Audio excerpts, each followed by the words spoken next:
Good morning. मैं Deepa Mehta diet Bageshwar से DElEd third semester की प्रशिक्षु। आज हम direct method and the silent way के बारे में बात करेंगे, जो कुछ इस प्रकार है। डायरेक्ट मेथड का परिचय। प्रत्यक्ष विधि का विकास अनुवाद विधि के विरोध के रूप में किया गया था। इसे कई नामों से जाना जाता है, जैसे प्राकृतिक विधि, माता विधि और सुधारित विधि। इसे प्राकृतिक विधि इसलिए कहा जाता है क्योंकि इसमें शिक्षार्थी को नई भाषा को उसी तरह सीखने की अपेक्षा की जाती है जैसे वह अपनी मातृभाषा में सीखता है। प्रत्यक्ष विधि का उद्गम 1901 में फ्रांस में हुआ। इसके सिद्धांत जर्मनी में विकसित किए गए। इसका मूल सिद्धांत यह है कि भाषण में प्रवाह से लेखन में प्रवाह आता है। इस विधि को the international phonetic association of France ने लोकप्रिय बनाया। अब जानते हैं प्रत्यक्ष विधि की कुछ परिभाषाएं। वेब्स्टर के न्यू इंटरनेशनल डिक्शनरी के अनुसार प्रत्यक्ष विधि एक विदेशी भाषा को सिखाने की विधि है, विशेष रूप से एक आधुनिक भाषा को। इसमें वार्तालाप, चर्चा और पढ़ने के माध्यम से भाषा को बिना अनुवाद और औपचारिक व्याकरण के अध्ययन के सिखाया जाता है। पहली बार शब्दों को चित्रों, वस्तुओं या क्रियाओं की सहायता से प्रस्तुत किया जाता है। फेलिक्स फ्रैंक के अनुसार जिस क्षण कोई संकल्पना और विदेशी शब्द बिना मातृभाषा के हस्तक्षेप के संपर्क में आते हैं, हम प्रत्यक्ष विधि का उपयोग कर रहे होते हैं। नेक्स्ट है एच चैंपियन के अनुसार प्रत्यक्ष विधि से शिक्षण का अर्थ है अनुभव और अभिव्यक्ति के बीच अंग्रेजी शब्द, वाक्यांश या मुहावरे और उनके अनेक अर्थ के बीच सीधा या त्वरित संबंध स्थापित करना। प्रत्यक्ष विधि की आधारभूत मान्यताएं। प्रत्यक्ष विधि की कुछ मान्यताएं इस प्रकार हैं, जैसे भाषा का आधार स्पीच होती है। स्व अभिव्यक्ति में वृद्धि तब होगी जब भाषा की सक्रिय और निष्क्रिय शब्दावली के बीच का अंतर कम हो जाएगा। नंबर 3, एक शिक्षार्थी विदेशी भाषा को सबसे अच्छे तरीके से तब सीखता है जब दृष्टिकोण प्रत्यक्ष हो। अब आते हैं प्रत्यक्ष विधि के सिद्धांतों पे। प्रत्यक्ष विधि के मूल सिद्धांत कुछ इस प्रकार हैं।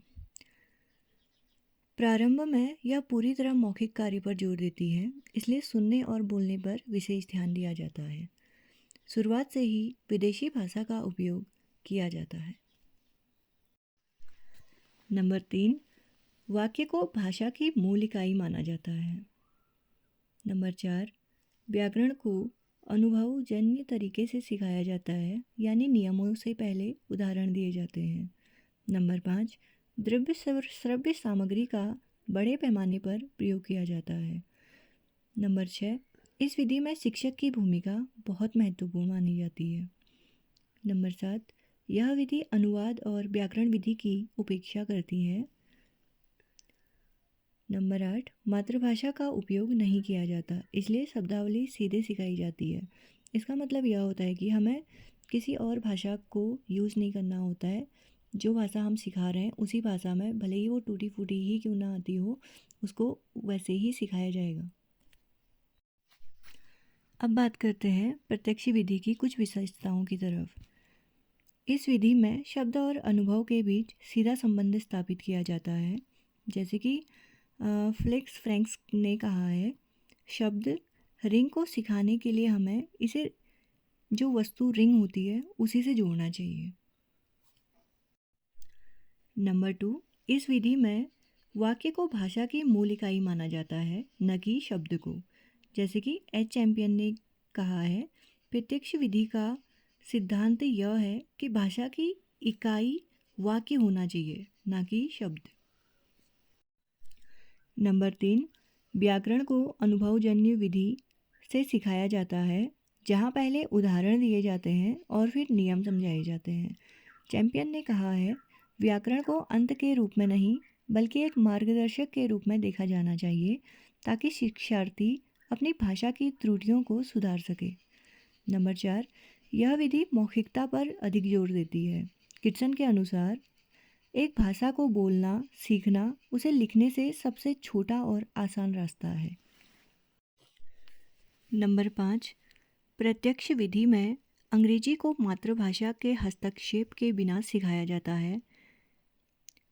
किर्कमैन ने यह भी कहा, सिद्धांत यह है कि किसी विदेशी शब्द या शब्द समूह को सीधे उसके अर्थ से जोड़ा जाना चाहिए। दूसरे शब्दों में मूल भाषा के पारंपरिक हस्तक्षेप के बिना शब्दों को समझाया जाता है। नंबर 6, प्रत्यक्ष विधि में शब्दों, वाक्यांशों और वाक्यों के अर्थ को समझाने के लिए दृश्य श्रव्य सहायता का उपयोग किया जाता है। नंबर 7, पामर के अनुसार इस विधि में उच्चारण को व्यवस्थित रूप से सिखाया जाता है। नंबर 8, शब्दावली को चयन और श्रेणीकरण के सिद्धांतों का पालन करने के बाद सिखाया जाता है। नंबर 9, यह शिक्षण के सिद्धांतों का पालन करता है, अर्थात सरल से जटिल और ठोस से अमूर्त की ओर बढ़ता है। लास्ट है, इस विधि में कई गतिविधियाँ शामिल होती हैं, जिसे शिक्षण के दौरान छात्रों से प्रश्न पूछना। इसका उद्देश्य शब्द और अनुभव के बीच सीधा संबंध स्थापित करना होता है। उदाहरण के लिए, यदि शिक्षक एक किताब दिखाता है तो वह पूछता है, यह क्या है? फिर कुछ पंक्तियाँ पढ़ने के बाद शिक्षक पूछता है, मैंने क्या किया? इस प्रकार पुस्तक की अवधारणा और पढ़ने की गतिविधि शिक्षार्थी के मन में स्थापित हो जाती है।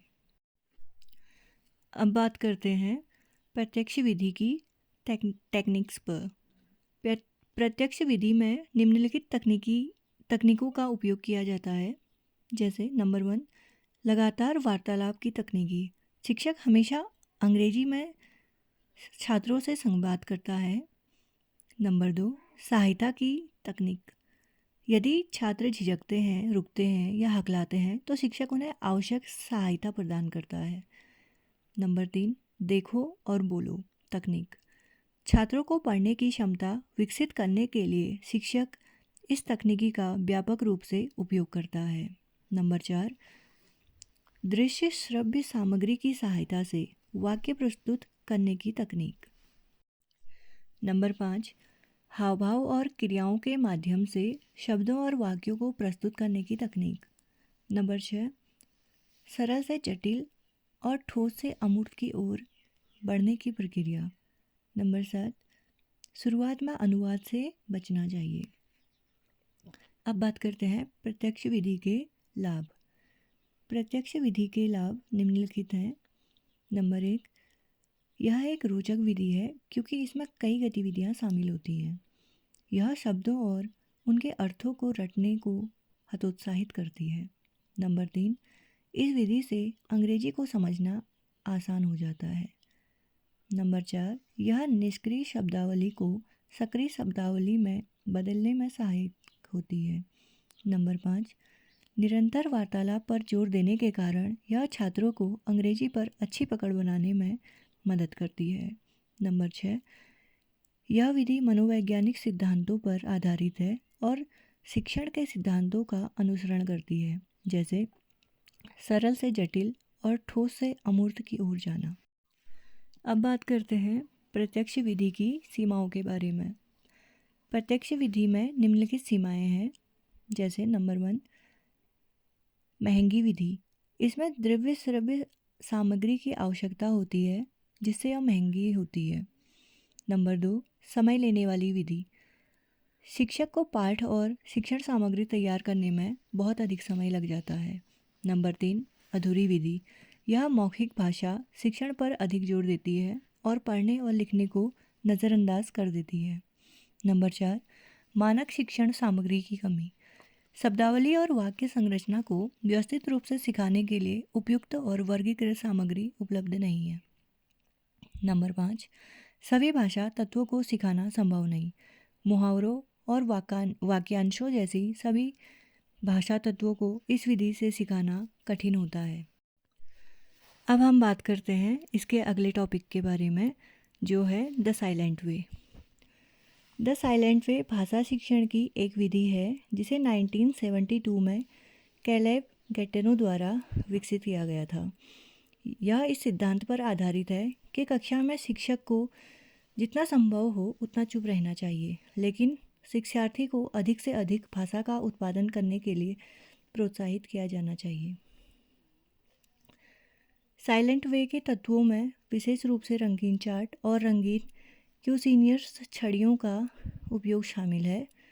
साइलेंट वे अन्य शिक्षण सिद्धांतों और शैक्षिक दर्शन से काफ़ी हद तक मेल खाता है।